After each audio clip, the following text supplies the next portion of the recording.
Paddy Pimblett tem mirado no campeão peso leve do UFC há um bom tempo, e a intensidade dessa perseguição só aumenta a cada dia que passa. No início deste ano, Pimblett ficou cara a cara com Ilia Topuria no UFC 317, logo após El Matador ser coroado o novo detentor do cinturão das 155 libras. A tensão naquele momento foi elétrica e palpável. Ambos os lutadores competiram apenas uma vez em 2025, e com o card do UFC 323 já tendo sido anunciado para dezembro, as coisas vão permanecer exatamente assim até lá. A espera está matando os fãs. Dana White declarou que toparia lutar em janeiro para inaugurar o novo acordo bilionário da organização com a Paramount de forma explosiva é uma possibilidade real. A especulação está fervendo, com seu rival peso leve potencialmente sendo o homem que vai ficar de frente para ele dentro do octógono. Um lutador que é próximo de The Baddy recentemente compartilhou seus pensamentos reveladores sobre toda essa situação.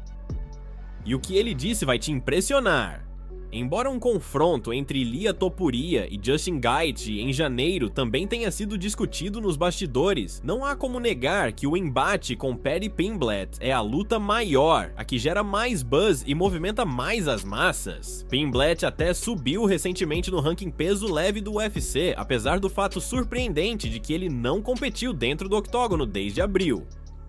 Isso demonstra o peso do nome dele. Em uma entrevista recente com o Bloody Elbow, o companheiro de equipe da estrela do UFC, Shamrock, revelou que embora ele não saiba nada com certeza absoluta, The Baddy parece estar se preparando intensamente para alguma coisa grande. A energia nos treinos está diferente. Eu sei que Paddy está na academia, ele está fazendo sparring 2 vezes por semana, ele está treinando pesado. Ele está levantando peso 2 vezes por semana, está recebendo suas massagens toda semana, então ele está treinando com um propósito, então acho que vocês vão vê-lo lutar, mas simplesmente não sei quem, onde, quando, por quê, essa é uma pergunta para The Baddy. A dedicação e disciplina no treinamento indicam que algo grande está por vir. Rock, que recentemente assinou com o UFC e está trabalhando arduamente em direção à sua estreia no octógono, acredita que embora lutar contra Pimblett seria uma luta gigantesca para Topuria em termos de visibilidade, o confronto em si não é desejável para o campeão do ponto de vista estratégico. A análise é perspicaz. Os atributos que Paddy possui são o que Topuria realmente não quer enfrentar, eu acho. Acho o mesmo com Arman Tsarukyan também. Rock acredita firmemente que lutadores que vão tornar a luta feia, bagunçada e tentar colocar Topuria de costas no chão não combinam bem com o campeão peso leve invicto, e é exatamente nisso que seu companheiro de equipe se destaca e domina. Acho que quando você luta contra um cara como o Paddy, boa sorte, mano. Ele aguenta a porrada, ele é massivo, ele é fisicamente forte. Quando você fica na frente dele, ele é fisicamente imponente.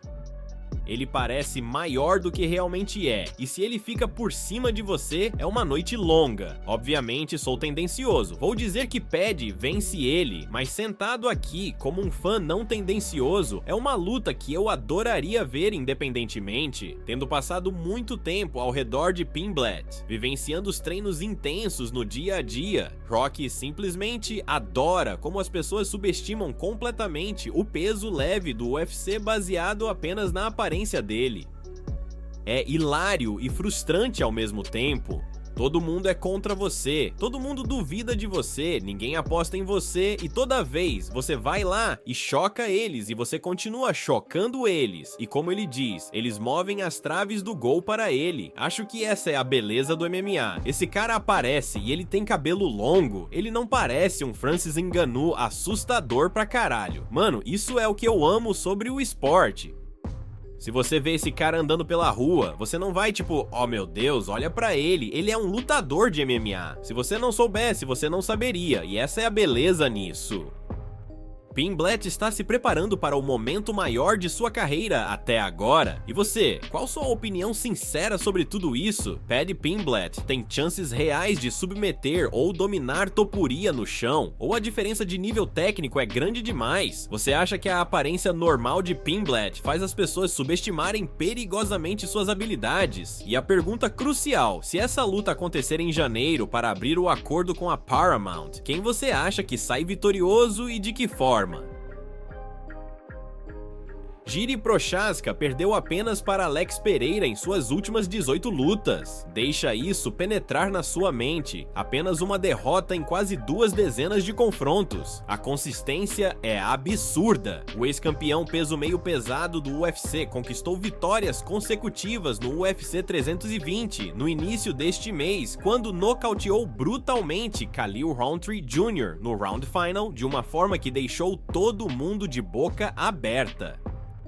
A violência foi cinematográfica. Fora o atual campeão Alex Pereira, nenhum lutador do UFC pode reivindicar uma vitória sobre Prochazka. Zero, nada. Ninguém conseguiu derrotá-lo, além de Poatan. Isso coloca as coisas em perspectiva. Prochazka finalizou todos os outros adversários que o UFC colocou na frente dele, desde Dominic Reyes e Glover Teixeira até Alexander Rakic e Jamahal Hill. A lista de vítimas é impressionante e repleta de nomes de peso. Apesar de todo seu sucesso avassalador, um ex-campeão peso meio pesado acredita que teria total controle sobre Prochazka em seu auge, e a confiança dele é inabalável. Quinton Rampage. Jackson é considerado um dos maiores pesos meio pesados de todos os tempos. O legado dele é indiscutível no esporte. Campeão do UFC em 2007, o veterano de 47 anos afirma com convicção total que um Rampage no seu auge destruiria Prochazka em uma luta hipotética dos sonhos. A declaração foi bombástica. "Vou acabar com o Jiri", Jackson declarou no The Jackson Podcast com uma confiança que só os verdadeiros campeões possuem. "Acho que vou acabar com ele porque ele é estranho", Jackson continuou, revelando sua análise tática. "Quando lutei contra Keith Jardine, coloquei ele na mesma categoria que Keith Jardine. Ambos são meio que lutadores desajeitados e coisas assim. Eu teria ficado bem na cara dele o tempo todo e apenas tentando causar dano." A estratégia de Jackson seria agressiva, sufocante, não dando espaço para Prochazka respirar. A menção a Keith Jardine é fascinante porque mostra que Jackson já enfrentou e dominou lutadores com estilos não ortodoxos, imprevisíveis, semelhantes ao de Prochazka. A experiência conta muito. "Ele não parece um bom wrestler", Jackson disse sobre Prochazka, identificando aquela que seria sua principal vulnerabilidade. "Eu sabia que teria derrubado ele, acertado ground and pound e levado a luta para todos os lugares onde ele não saberia para onde ir." Sim, Jackson respondeu quando perguntado se ele intimidaria Prochazka fisicamente e psicologicamente. "Ficar bem na cara dele." A visão tática de Jackson é clara: pressão constante, wrestling superior e imposição física total. O currículo de Jackson inclui vitórias monumentais sobre Lyoto Machida, Vanderlei Silva, Chuck Liddell e Dan Henderson. São nomes lendários que definem épocas diferentes do MMA. O respeito é instantâneo. Cada uma dessas vitórias representa um capítulo importante na história do esporte. Vencer esses ícones não foi coincidência, foi dominância pura em uma era brutal do peso meio pesado. Jackson recebeu como convidado o ex-desafiante ao título do UFC e oponente de Prochazka, Khalil Rountree Jr., no episódio mais recente do podcast deles. A conversa promete insights valiosos. Rountree Jr. admitiu que é cedo demais para ele saber quem quer enfrentar na sequência de sua carreira. A derrota recente ainda está fresca na memória, porém Jackson sugeriu diretamente na cara dele que seu próximo oponente deveria ser Magomed Ankalaev, que acabou de perder o título para Alex Pereira no evento principal do UFC 320. A sugestão é corajosa e estratégica. Jackson disse a Rountree Jr. que gostaria de vê-lo em uma revanche contra Prochazka depois disso também. O interesse em ver essa luta novamente demonstra que Jackson vê potencial em Rountree. A análise de Jackson sobre Prochazka levanta questões fascinantes sobre estilos de luta e como diferentes eras do MMA se enfrentariam. Seria a pressão implacável e o wrestling de Rampage suficientes para neutralizar o estilo caótico e imprevisível de Prochazka? A verdade é que Prochazka luta de uma maneira que desafia convenções. Braços largos, movimentos erráticos, ângulos estranhos. Mas será que isso funcionaria contra um wrestler elite com poder de nocaute como Rampage no auge? Jackson tem um ponto válido sobre o wrestling de Prochazka. Embora o tcheco seja devastador na trocação, sua defesa de queda e jogo de chão não foram testados extensivamente no UFC. Seria essa a chave para derrotá-lo? A estratégia que Rampage descreveu, pressão constante, ficar colado, não dar espaço, é exatamente o tipo de abordagem que poderia frustrar o estilo de Prochazka, que depende de espaço e distância para funcionar plenamente. E você, qual sua opinião real sobre essa análise? Rampage no auge realmente teria chances contra o Prochazka que estamos vendo dominar hoje? Ou ele está subestimando a evolução do esporte? Você concorda que o wrestling seria a chave para vencer Prochazka? Ou acha que o poder de nocaute e a resistência dele compensariam essa deficiência? E a pergunta que todo mundo quer saber, quem mais você acha que poderia derrotar Prochazka além de Alex Pereira, usando essa estratégia de pressão e wrestling? Comenta aí embaixo sua análise completa sobre essa luta hipotética e se você está no Time Rampage ou no time Prochazka. Queremos saber tudo sobre como você vê esse confronto de gerações e estilos se desenrolando. A rivalidade entre Islam Makhachev e Dan Hooker começou como uma das histórias mais tensas do peso leve, mas 3 anos depois, ela evoluiu para algo completamente diferente. O que antes era troca de provocações e desconfiança, virou respeito genuíno, e agora, o neozelandês não apenas reconhece o talento do russo, como também o elogia publicamente por buscar um feito histórico. Makhachev, ex-campeão dominante dos leves, decidiu abrir mão de seu cinturão no início deste ano. Uma decisão ousada, mas que mostrou ambição. Seu objetivo? Conquistar um segundo título, agora na divisão dos meio-médios. Ele enfrentará o perigoso australiano Jack Della Maddalena no evento principal do UFC 322, em pleno Madison Square Garden, no próximo mês. A luta não é apenas mais um passo na carreira de Islam.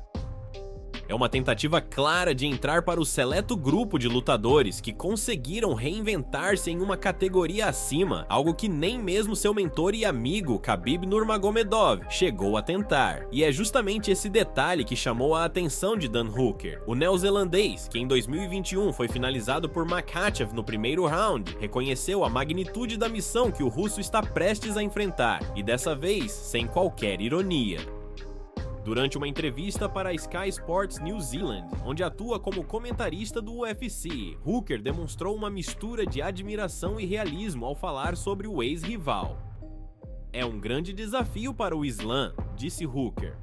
Dou crédito a ele por ter coragem de subir de categoria e enfrentar alguém como o Jack Della. Ele definitivamente ganhou meu respeito por isso. Subir de peso e encarar um campeão como o Della não é algo simples.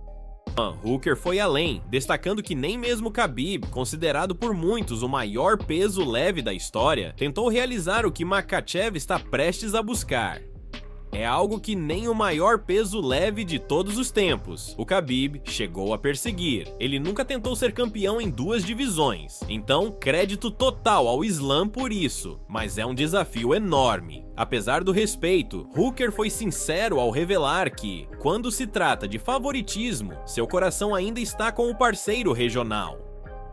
Ao ser pressionado a fazer uma previsão, ele admitiu: no fim das contas, vou ficar com o Jack Della. É o meu parceiro da Oceania e acho que ele tem o que é preciso para vencer. A declaração surpreendeu muitos fãs, especialmente porque Hooker, que teve uma rivalidade pública com Makhachev após a luta de 2021, chegou a questionar o nível do russo na época. No entanto, com o passar dos anos e observando o domínio técnico e físico de Islam no octógono, o neozelandês parece ter mudado completamente de opinião. Hoje, o russo é considerado um dos lutadores mais completos da era moderna. Sua transição dos leves para os meio-médios é vista por muitos como uma jogada ousada, mas calculada. Makhachev quer provar que seu estilo, aquele grappling sufocante, o controle absoluto e a precisão no striking, pode funcionar mesmo contra atletas naturalmente maiores e mais fortes. O desafio, porém, é real. Jack Della Maddalena representa um tipo de perigo que Makhachev ainda não enfrentou. O australiano é um dos melhores boxeadores da atual geração do UFC, dono de um jogo em pé afiado, um queixo sólido e uma mentalidade agressiva. Ele é o tipo de lutador que não recua e que adora testar a trocação até o limite. Exatamente o tipo de confronto que muitos acham que pode colocar à prova a durabilidade de Makhachev. Para Hooker, essa luta é um divisor de águas tanto para o russo quanto para o MMA em geral. Se Makhachev vencer, ele não apenas iguala um feito raríssimo, mas também entra de vez no debate sobre o maior lutador de todos os tempos. Caso perca, ainda assim reforçará o valor de quem tem coragem de arriscar tudo por um novo desafio. Hooker sabe o que é estar diante do daguestanês. Em outubro de 2021, no UFC 267, ele enfrentou Makhachev de última hora e acabou sendo finalizado ainda no primeiro round com uma chave de braço. Foi uma derrota dura, mas que o fez reconhecer a diferença de nível. Desde então, ele nunca mais subestimou o ex-campeão. Agora, 3 anos depois, a admiração substituiu a rivalidade. O tom provocativo deu lugar à análise técnica, e Hooker mostra que entende o que está em jogo. Ele vê em Makhachev o mesmo tipo de determinação que moveu lendas do esporte, aquela vontade insaciável de buscar mais, de testar os próprios limites. E de certa forma, esse novo ciclo entre os dois mostra como o MMA evolui. O respeito entre guerreiros é o que sustenta a essência do esporte. Mesmo com passados cruzados, a admiração mútua prevalece quando a grandeza está à vista. Enquanto Hooker se estabelece como analista e veterano experiente, Makhachev continua escrevendo sua história dentro do octógono. E no UFC 322, ele tem a chance de alcançar algo que poucos ousaram sequer sonhar: ser campeão do mundo em 2 divisões diferentes. Um feito reservado apenas para os gigantes. Como disse Hooker, é um desafio enorme, mas é justamente por isso que o mundo inteiro vai parar para assistir